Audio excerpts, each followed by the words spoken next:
Sometimes the deepest wounds are the ones nobody else sees. When you grow up feeling emotionally responsible for a parent, constantly needing to be the strong one, the fixer, or the peacemaker, you can slowly lose connection with yourself without even realizing it. In today's episode, we're talking about the mother wound, emotional trauma, survival patterns, and what it truly takes to start trusting yourself again after years of living in survival mode.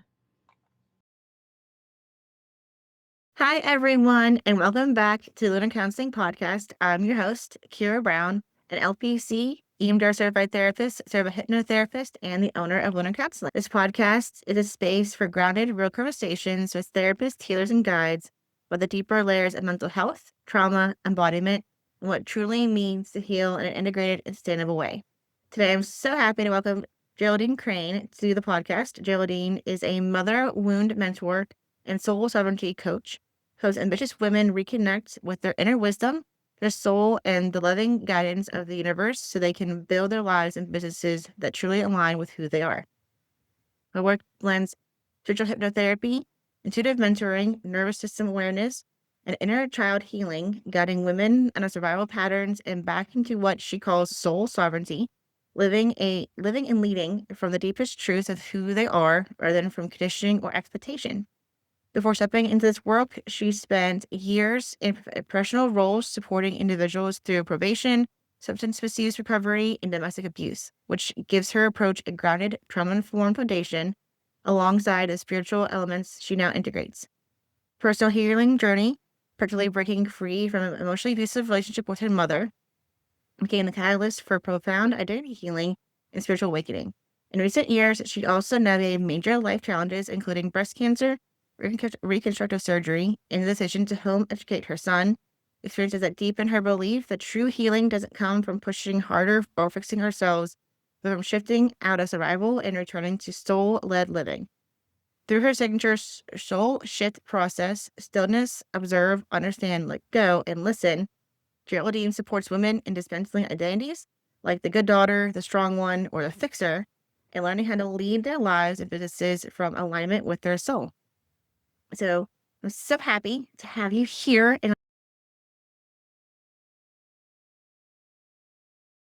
learn more about your work. So I love to ask everyone what kind of brought you into this kind of therapy coaching space. So I was working within the women's charities supporting survivors of domestic abuse, and the charity I worked for fell apart a little bit from the top down, and I ended up losing my job. It's hard to explain because it's such a complicated journey of how I came to this work, because it's what I do is such a combination of everything I've done. The probation service, you really learn to coach people to make better life choices. Substance misuse, again, you're coaching people around their addiction and trying to help them get better circumstances so it's easier to move away from their addiction. And then domestic abuse, I was working very much in the emotional recovery. So again, coaching them to see themselves in a different light and to see their perpetrator, the person who abused them, clearly, because it can be very similar to having an addiction when you've recovered from domestic abuse, and you can still crave somebody who's still deeply harmful for you, just as people who use substances know the substance isn't good for them, but they still crave it.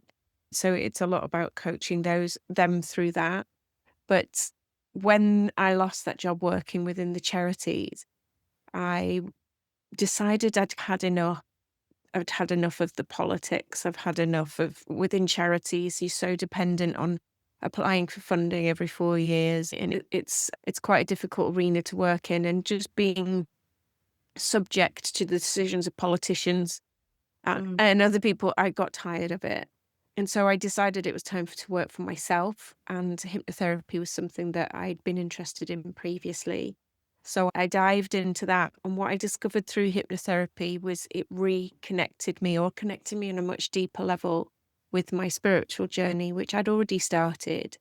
I started connecting with spirit guides when I was 19. I was part of a spiritual development circle. I'd already seen or felt things before that, because actually it was my mom who introduced me to Wayne Dyer and Louise Hay and spiritual teachers like that. So I was already deeply interested in angels and angelic energies.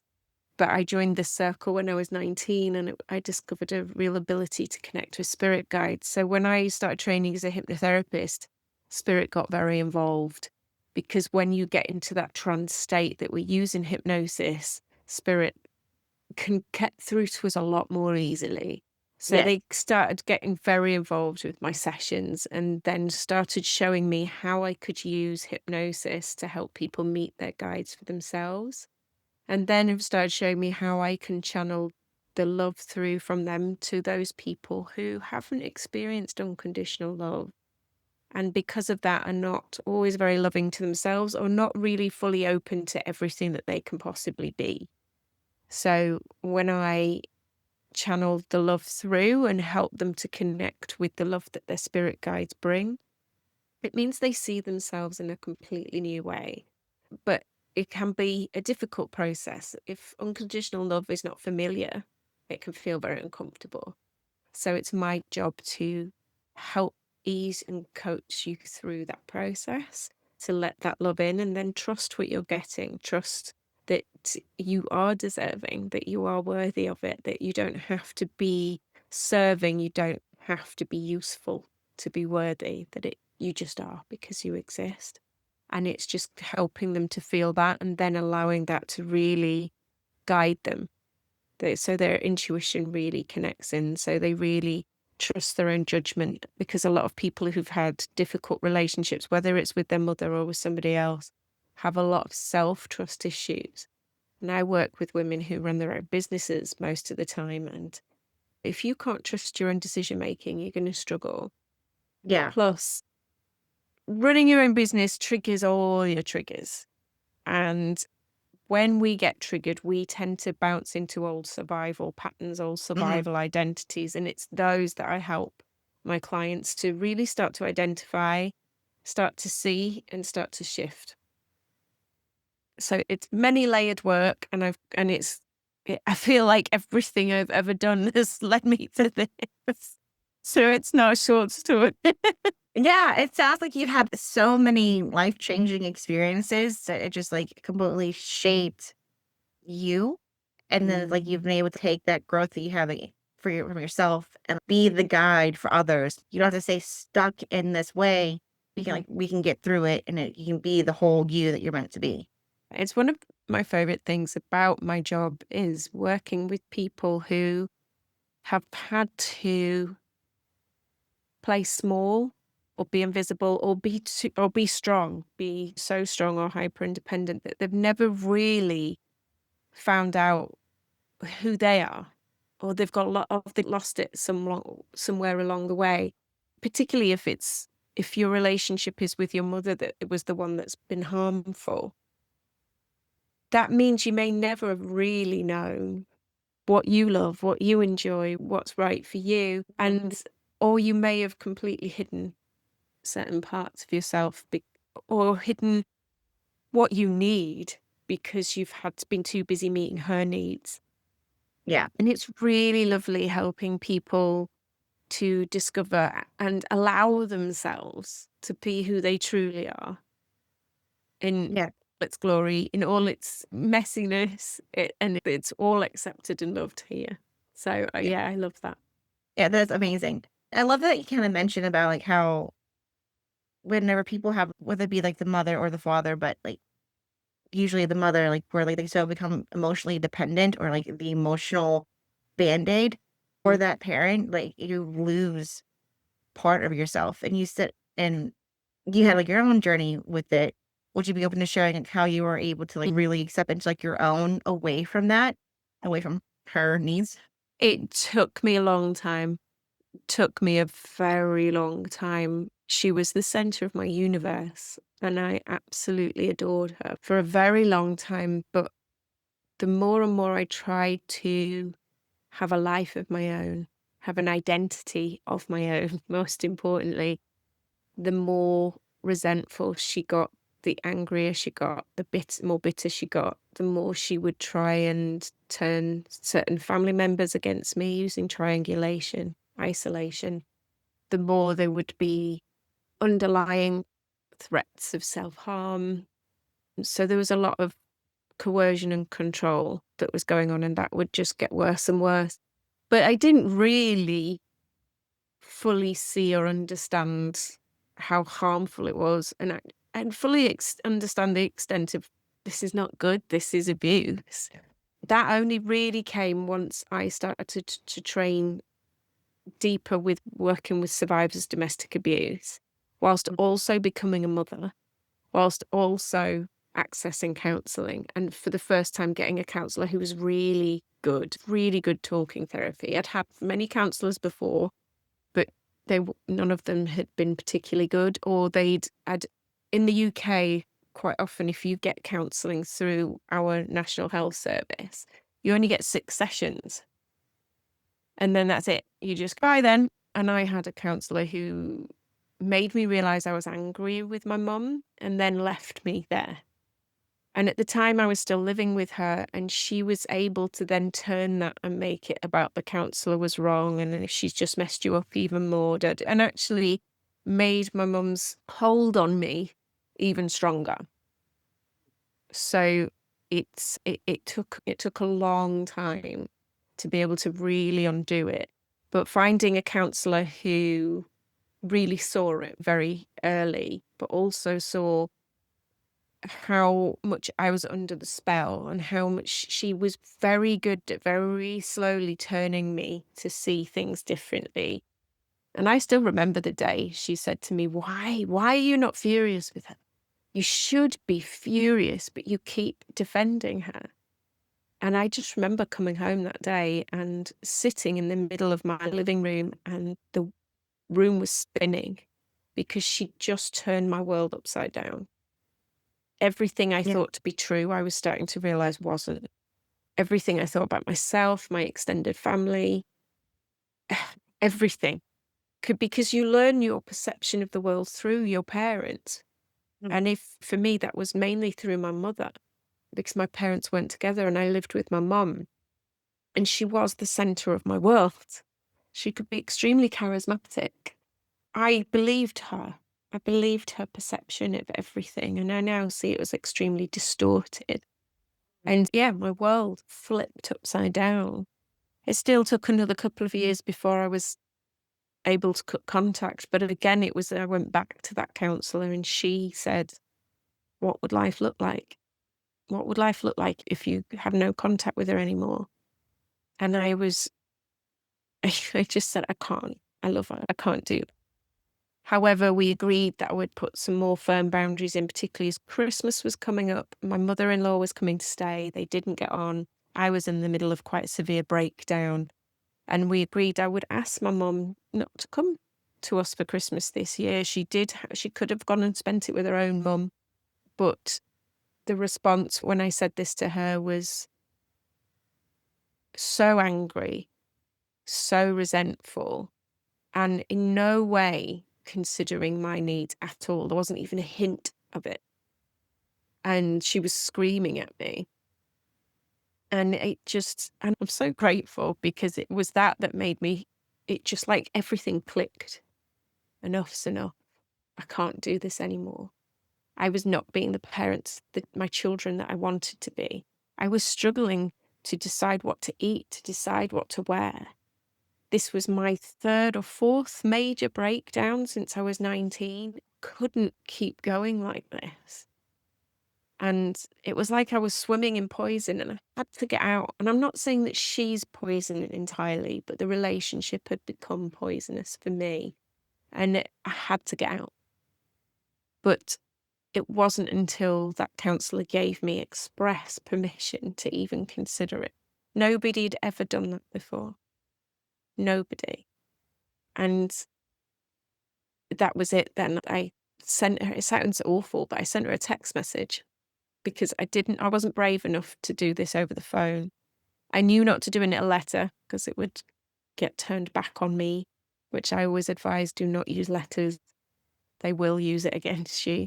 But I did it in a text message and then deleted everything. So she couldn't use any, because she would have spread and look what she said or taken my words out of context. She was very clever at that. I just simply said, I can't do this anymore, and I'm so sorry it's got to this point, but you have to stay away from me and my family. And that was it. I was very blessed that her mom and my extended family on her side, I wouldn't say took my side, as my grandmother did, but they certainly didn't take her side. So I had support. My maternal grandmother was an absolute rock through all that. She was incredible. She really had my back. And my husband obviously really had my back. So I was very lucky, because there's a lot of people I work through around mother wounds who have to tackle it on their own and have to tackle a backlash from the family. And that's 10 times harder, I think. Yeah, that is really hard, and I'm so glad you had that support. I've had numerous people, like, as clients and in my personal life that have had to cut off contact with their parents because of toxicity things and, like, the backlash they've gotten from extended family or other family members. If you would see what they've been putting up with for years or decades, like, enough is enough. Like, And I always, when people have challenged me on it, and to be honest, I haven't been challenged on it very often, because a lot of people saw what was going on with my relationship with my mum long before I did. So a lot of people were like, well done. My God, brave, but well done. So there was very few people who saw the full picture and didn't understand. But those that don't, I always ask, if I was covered in bruises, would you be saying this? Just because you can't see the bruises doesn't mean they're not there. yeah, Like, the emotional scars can run even deeper than when you've had physical ones. I'm not saying one abuse is worse than the other, because it absolutely isn't. They all wound in different ways. But the emotional, psychological is just as deep. yeah. I fully agree with that completely. In my mind, feel like because physical wounds heal and, like, they may leave a scar, but they have a set time frame for healing, right? You break your arm, it's 6 weeks, 6 months. I never broken a bone, so I'm not really sure, but it's like the finite amount of time. Emotional and mental wounds, they can take a lifetime to heal because of how ingrained they are, like, in your mind and in your body physically. There's always acknowledging that somebody who has been physically or sexually beaten, physically harmed, will cause emotional trauma. Yeah. There's the two come together, but it's just acknowledging that trauma caused that doesn't show physically on the body doesn't mean it's not as harmful. And plus, it can be sometimes with these kind of relationships, people think it has to be in the extreme for it to have done extreme harm, and it doesn't actually. It can be the drip that can almost do as much harm as the really deeply awful events. The drip can. I've worked with women whose partner, perhaps if they got physical, it was once every blue moon, but it was the drip of being criticised that really tore them down. And actually working with them would take much longer to undo the damage, because Yeah. it had gone in deep. Mm. Yeah. If it feels like your whole journey, like, even not even seeing, like, signs, like, in the moment with your mom can help you be able to see them more, like, in hindsight, so, like, you can help pick them out a little bit better with the clients that you work with. Be like, "Okay, so, like, your partner or your parent is doing X, Y, and Z to you. Is this really how you want it to be?" Like, be like, without them doing X, Y, and Z to you, and what Mm. would that be like to you? Yeah. Yeah. It's such a complex issue to work around, because there's so many different ways that people can harm you. So many different ways. Far more than people realize. When I worked in domestic abuse, we used to go through what we called the power and control wheel. It's used in the Duluth program. And we would go through it and colour in any section of this wheel to say somebody's psychological abuse, financial abuse, isolation from family, sexual abuse, using your children against you, using pets against, threatening pets. There's so many different ways, intimidation, harassment, that But sometimes people don't even realize the subtleties within that. So even within like sexual abuse, of course, my mum never sexually abused me, but she shared sexual trauma that she'd experienced with me when I was very young. And she would share details of her relationships with me when I was very young. And that did damage. I didn't happily stand at a bus stop and feel safe at age 12, 13, 14. I was scared all the time.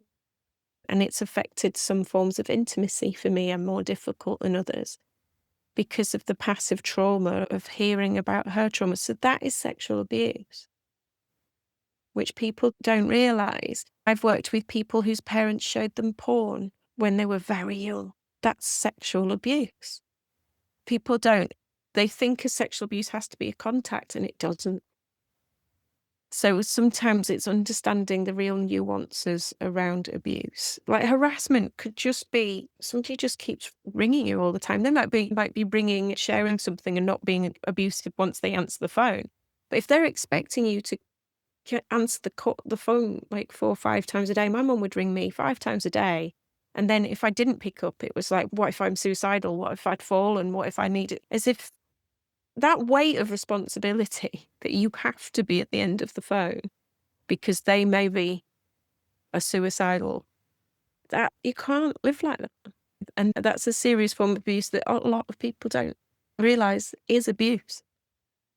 Yeah, and it's so true. I've had to tell clients, I myself personally, and if someone's expecting that much from you all the time, that's not appropriate. Like you're working, you have like your own life. Like you have to set a boundary with this person. Like we can talk once a week at this time on this day, and that's it. And if someone, if they have a real emergency, they should call the emergency services and get the help that they need. And This is try to what make sure it really made me laugh because my mum did it once and she was like, what if I'd fallen? I was like, I am 200 miles away. What do you want me to do? Why would you ring me? But it's just emotional manipulation. That's what it is. It's using guilt tripping to control. But I've seen it an awful lot with other people that I've worked with. And it's a very powerful form of control, is this threat of I may either hurt myself or I will not cope if you're not there. That form of, it's using your empathy against you. It's toxic empathy, and it's also a continuation of parentification where you're put in the role of parenting your parent. And it's a lot for anyone to carry. So people who've had to deal with that usually are hypervigilant, have severe anxiety, they struggle to rest, and they really struggle to put themselves first. It feels deeply selfish to them. Yeah, definitely. So on your own healing journey, what has been like the best part for you to know like you can give yourself permission to rest and to heal? One, becoming a mother, because you start to realize if I don't take care of me, I'm not here for them. And when towards the end of my relationship with my mum, my daughter was being diagnosed autistic and learning disabled, and her behavior was very challenging at the time. And I wasn't dealing with it very well. I was losing my temper in ways I'm not proud of.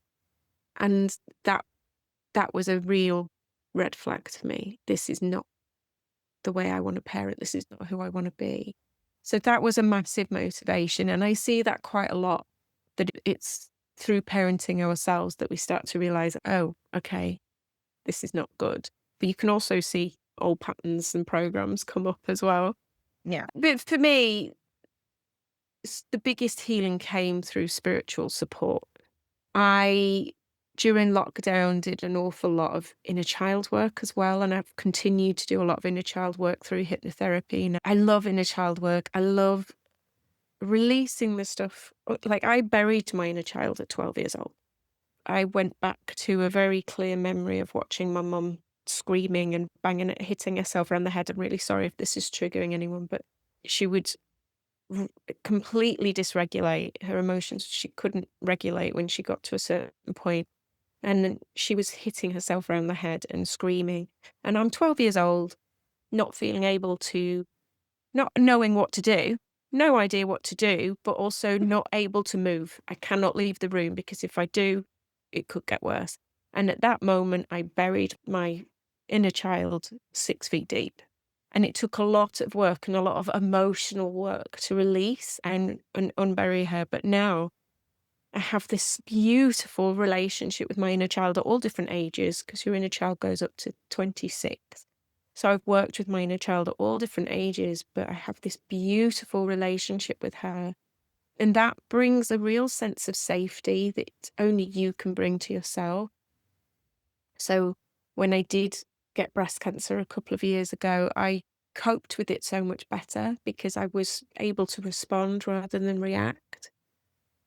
But then there's also my spiritual side has really helped, knowing that you have a team of spirit guides or spiritual energies around you that are always there, no matter what, is incredible. But even more so is when you are able to feel the love they have for you, you're able to see yourself the way they do. It's incredible, because that unconditional love and safety and comfort, that being seen and being really heard and cherished, I get that from my spirit guides. My mum wasn't able to give me that for many various reasons. My spirit guides do. And that has been life changing for me, but has also made me able to receive that kind of love from my husband.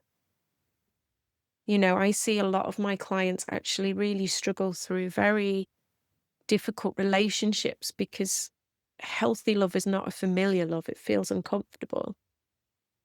I had my spirit guides show me that. I also had my grandparents show me that. I was very blessed with amazing grandparents. I think they possibly made mistakes as parents, which is partly the reason my mum may have been the way she was. But they were wonderful grandparents. And I had them show me that too. So I was very lucky in that way. But they are now part of my spiritual team as well. So I get to have them with me all the time. And there's just been very key moments in my life where they have really let me know they're there. When I cut contact, they came through very clearly to let me know I was doing the right thing and to support me with it.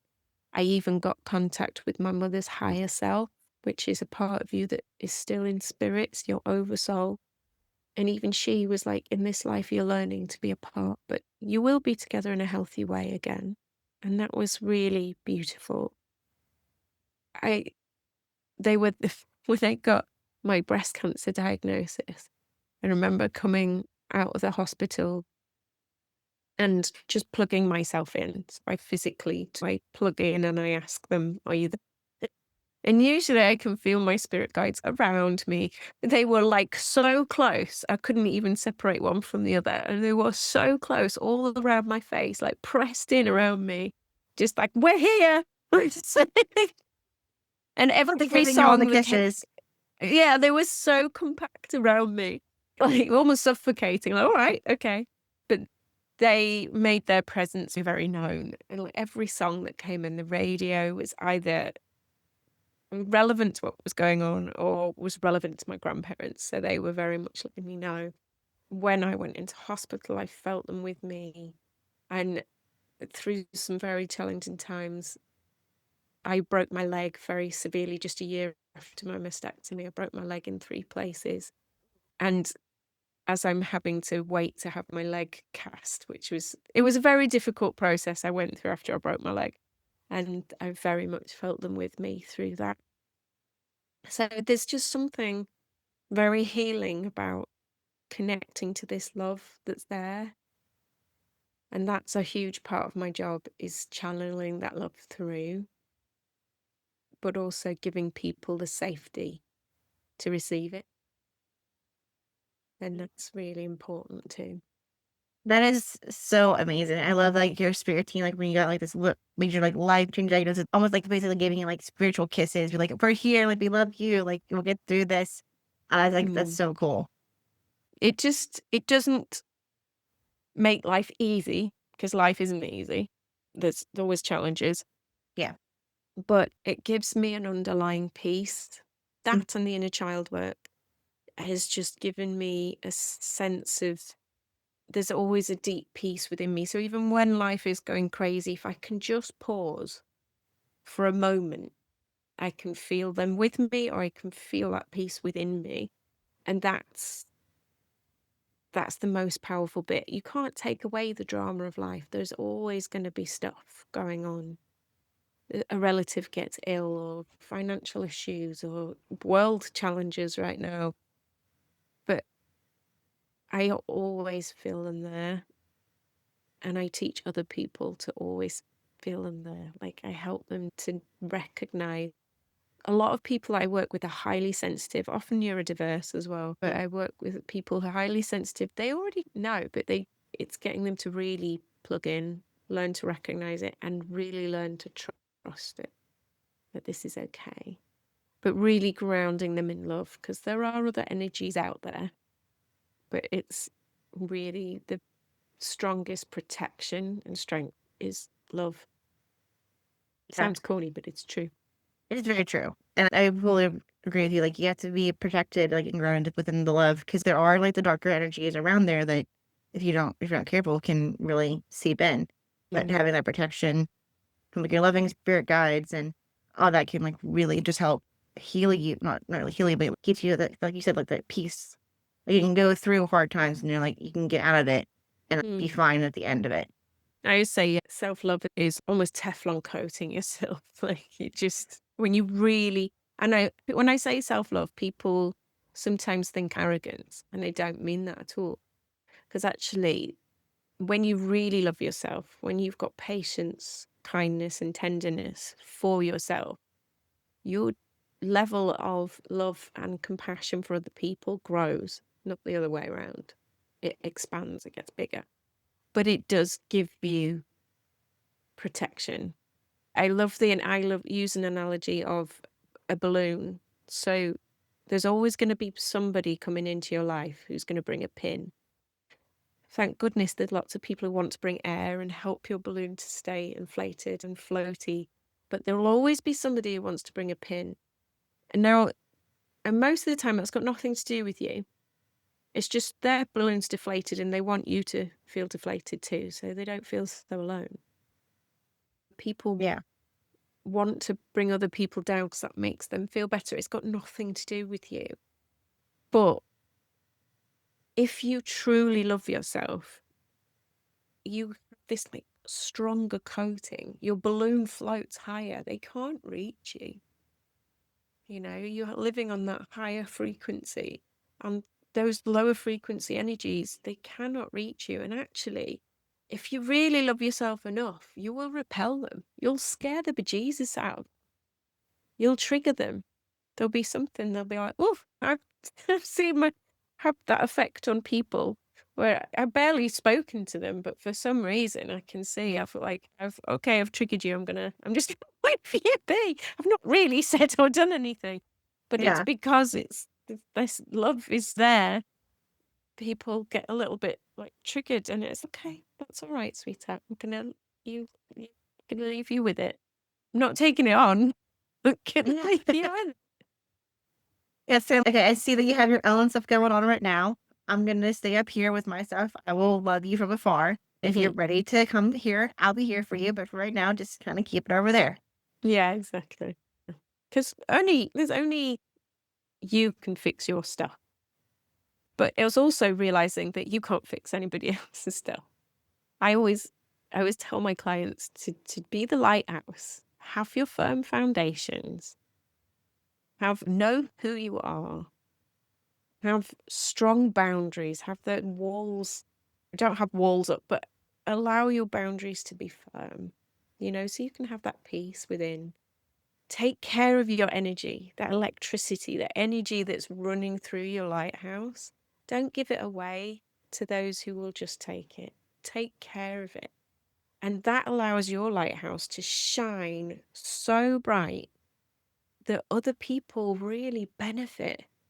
But what we tend to do when we're highly sensitive, particularly those who've been parentified, those who've had difficult relationships with their mother or their family, sometimes we've taken on an identity of being the fixer. So we try and steer everybody else's boats because we think we know what's best. You don't. Let that go. Because you may be sending somebody in a direction that's completely wrong for them. You don't know what their journey is. You don't know what they've come here to learn. You back off. Let people make their own mistake. But sometimes it can be an absolute, I don't want to see people lost. I don't want people to be hurting because you can almost feel it and you don't want them to feel what you're feeling from them. So again, you try and get in the boats and you try and steer them where you think they should be. And what you end up doing is your light just dims because you're trying to spread it over all these boats. And you're disempowering people from finding their own way. You know, that's part of their journey. So if you really take care of yourself and shine your light really bright, that will give them a little light to find their own way. And it's the least selfish thing you can do because it means your light spreads further and has a greater impact. And really empowers and inspires people to really find their own way. It's really funny. I'm sitting here looking at a Care Bear. Sorry if you're listening to this and you can't see, but I was gifted this Care Bear for Mother's Day, and it's called Love Shine, and it's got a little lighthouse on it that shines out love, and it's my new mascot for my business. That is so perfect. That is so Isn't it? perfect. And it's so cute. Plus, most of the women that I support are around my age, a little bit older, a little bit younger, and we all had Care Bears. I was loves a lot. But this is a new one, and it's out. I couldn't believe it when I saw it. It was like, oh my God, that's my Care Bear. Yeah, that is so perfect for you. I love that that's your new mascot. That's awesome. I love that analogy so much about especially like the fixers. Because I used to be like that myself. Like I feel like I had to like go in and fix everyone's problems. And that was like one of the biggest things that I learned like as a baby therapist. Like I can't fix anything. I can only be here to hold space to help them find their own solutions. And I think that's actually more amazing, just being like the person that holds the unconditional love space for them. Be like, I'm here. I will hold you to help you through this hard time, but you're going to do the work yourself. Because what's the point if they have to come to us for every little niggle? You want people to be able to do it for themselves. There'll always be big challenge. I still have hypnotherapy regularly. I've got a really wonderful mentor that I have hypnotherapy with, who's probably, I feel so safe with him. I could share anything, and I know he would never judge me. And that's what I bring to my clients. I was going to say what I hope I bring, but I know I bring to my clients. It's just an absolute sense of safety. I have no right to judge anyone. I'm not here to judge, like you say, just here to hold that safe space. And it's why I often get the women within minutes of talking to me, they're in tears and they're apologizing. And I'm like, one, don't apologize. You're releasing, and that's beautiful. Plus, it's the biggest compliment you can give me because it shows you feel safe with me. And that's an honor. I say the same thing. Isn't it? It's such an honor that people feel safe and feel able to share that with you. It's just beautiful. And plus, it's a release. It's fantastic. Yes, you're crying. Great. Next, we need to get you screaming and shouting, but that takes a little bit. Yeah, but I love it when clients cry. And especially like we've done some like really deep healing work and like they break down crying, especially with my male clients, whenever they break down. Yeah. Yes, like you finally like releasing it. And coming down. Yes, it's just like seeing these like big burly men like finally releasing their like pent up emotions. And like, yes, this is what you've been meaning to do for so long. Yeah, Like it's so. What I think most hypnotherapy clients don't realize is when you start crying, we're doing a little dance because we know that this is the whole point of hypnosis, is to get that emotional release, because that's where you can't heal it unless you feel it. But I also see it you can get as much healing in the light too. So there can be moments of real pure laughter and joy in hypnosis as well. Often if I've got somebody who has a figure of fear in their life, somebody who harmed them, and they still, quite often it's school bullies, for example, they can be a real figure of fear still that are causing them to still play small. And you get them to that memory, you get that person in front of them, then you make them so ridiculous that they're just laughing their socks off by the end of it. And the fears, you can't be scared of something you're laughing at. You can't. And that's just as wonderful as well when you've got somebody really, like, tears are rolling down because they're laughing so much at this person that they were once scared of. Yeah. Pure joy. Yeah, I love that saying. It's easy to say. It reminded me of in Harry Potter whenever they had the boggart. That's where I got it from. And then ridiculous. This is ridiculous. That's exactly where I got it from. It was not a technique I was ever taught as a hypnotherapist. It was one that came intuitively, and it was very much inspired by, Harry Potter's just ridiculous, because it works. You can't be scared of something you're laughing at. Yeah, that is so true. I love that. I have a client that he is like all clients that like love Harry Potter. So if you don't mind, I'm going to snag that from. Yeah, no, use it. It's such a beautiful tool. And it's so wonderful. And you keep them going, and more ridiculous and more ridiculous. I had a woman who turned her abusers into blue bunnies with big floppy ears, massive teeth. Their limbs were all floppy. And then they were going round in a guinea pig wheel. It was just, I know, it was a hamster ball, one of those plastic balls that a hamster. Just hilarious. Like, completely tore these people apart in the most wonderful way. I've had people turn them into balloons that are just like they've popped and they're like making stupid noises as they spin around the room, or clown, donkey. I've seen somebody kick a donkey down the beach. That was a see in my mind's eye. Yeah, just brilliant things. I had a really wonderful EFT session the other day with a good friend of mine. And I was doing a big public speaking event I was nervous about, excited, but nervous.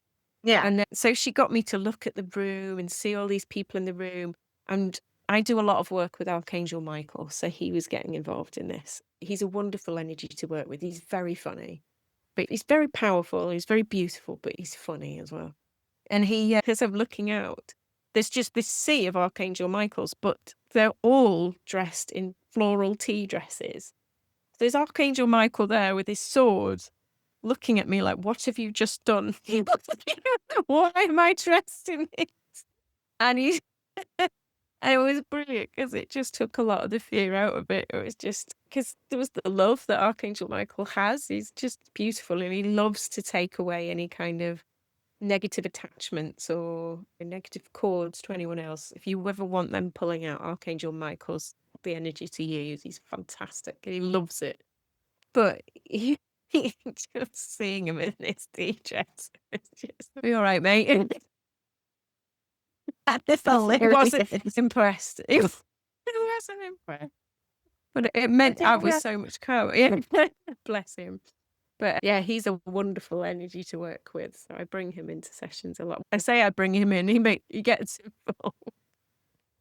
But yeah. Yeah. I love that he like evolves himself, because it's like he is the protector. Like he is like the one. Like, he's amazing. I love like it. he is like amazing energy to work with, and he hasn't come to me a bunch whenever I've done like spirit work. He's come a couple of times, and he's a pretty cool guy to have come in. Yeah, he's powerful, but he does have a sense of. This is the thing. A lot of people think working with angels, they're very serious energies, and they're really not. They're really not. They've got such a sense of humor because they're such. Like, if you want to really get more connected with angels, either sing or get silly. They love music and they love laughter. They love joy. It's a high frequency. Yeah. If you want to connect with them, get silly. It's one of my favorite things to coach people around, is bring more silliness into your life in your own way and at your own pace and your own level. Yeah. But yeah, if you get silly, angels will just be drawn in. Singing, they absolutely love as well. Yeah. Yeah, they're great fun to work with. That is really cool. Yeah, spirit work is an interesting thing that like I don't think a lot of people like know how to do, or if they do it like they kind of have a fear too with it because like, they're Mm, maybe afraid of the dark energies. I tell people all the time, if you're doing any type of this work, any work like this, like the intention behind what you're doing is like the biggest hmm. thing with everything. Absolutely. Like That's it's why because I do speak, I teach spiritual connection as well.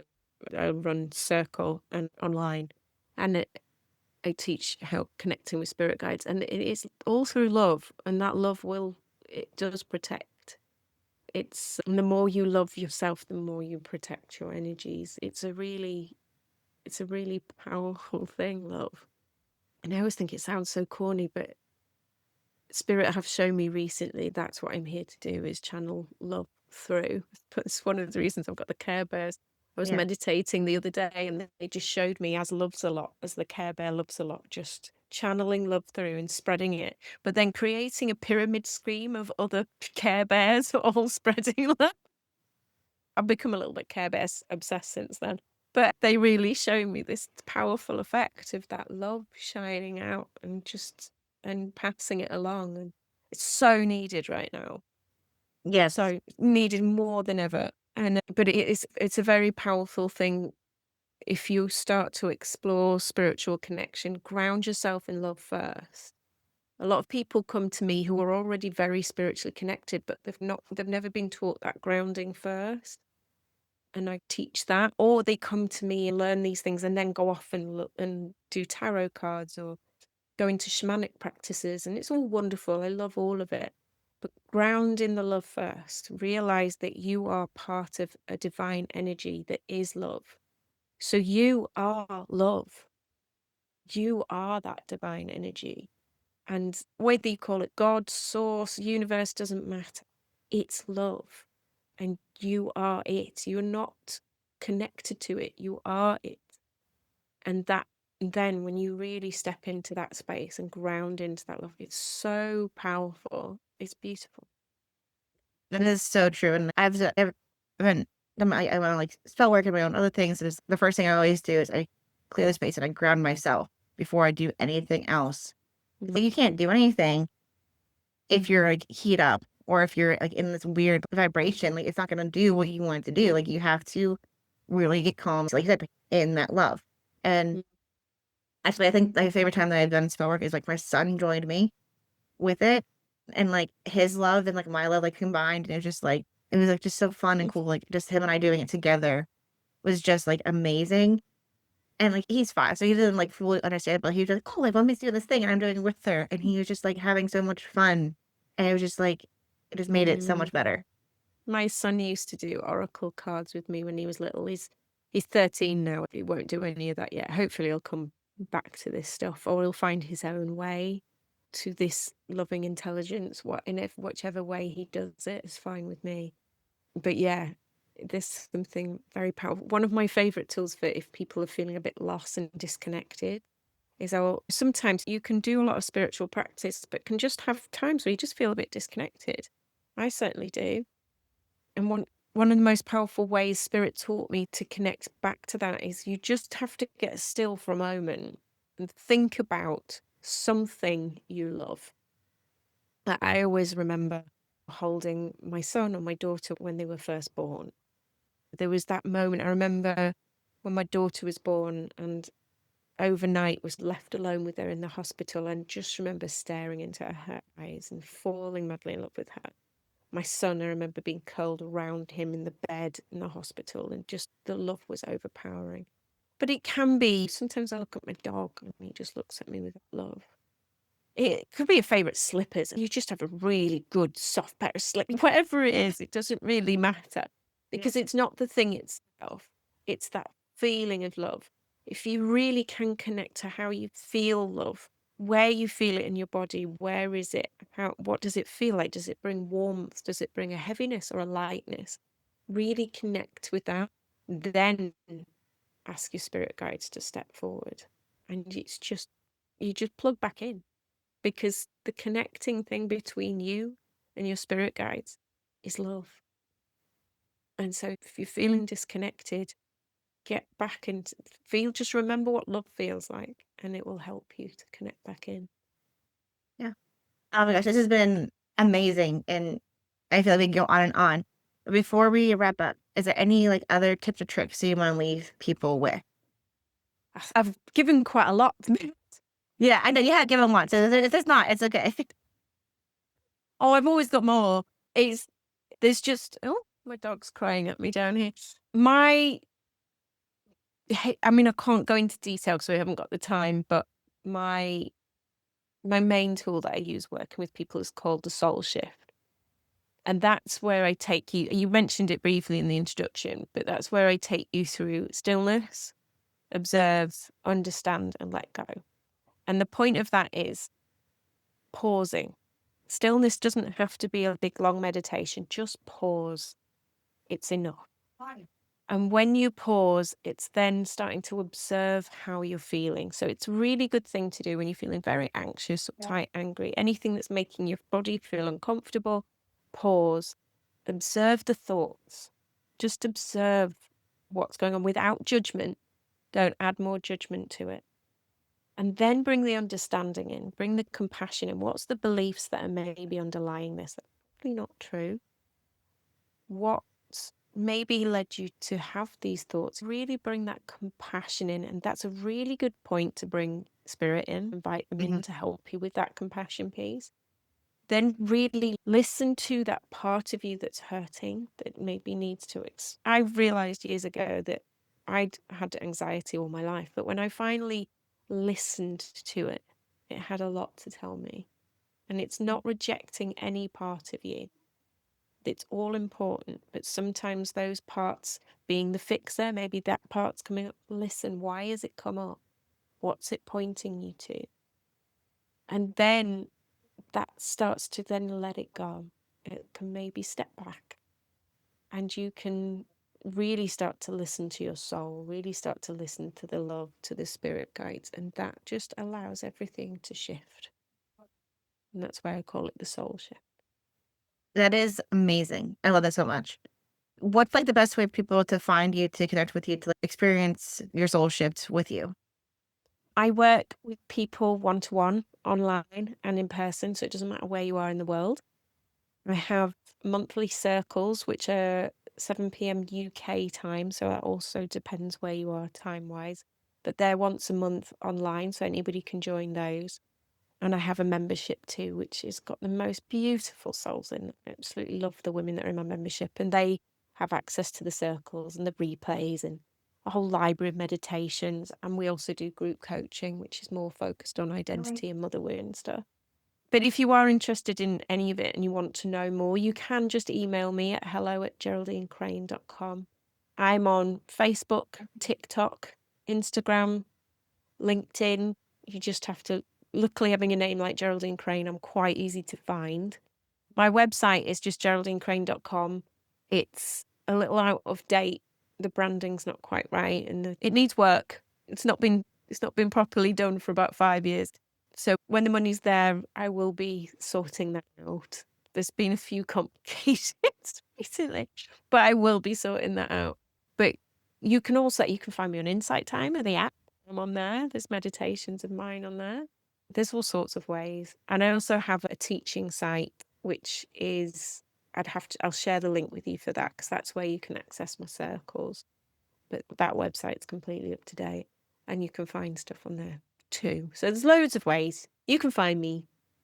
That's amazing. Thank you so much. This has been so fun and so inspirational. I hope that people like connect with you and go on like their own soul healing journey to help find their spirit guides and help ground themselves in love. Yeah, the love's there. It's all there. Thank you.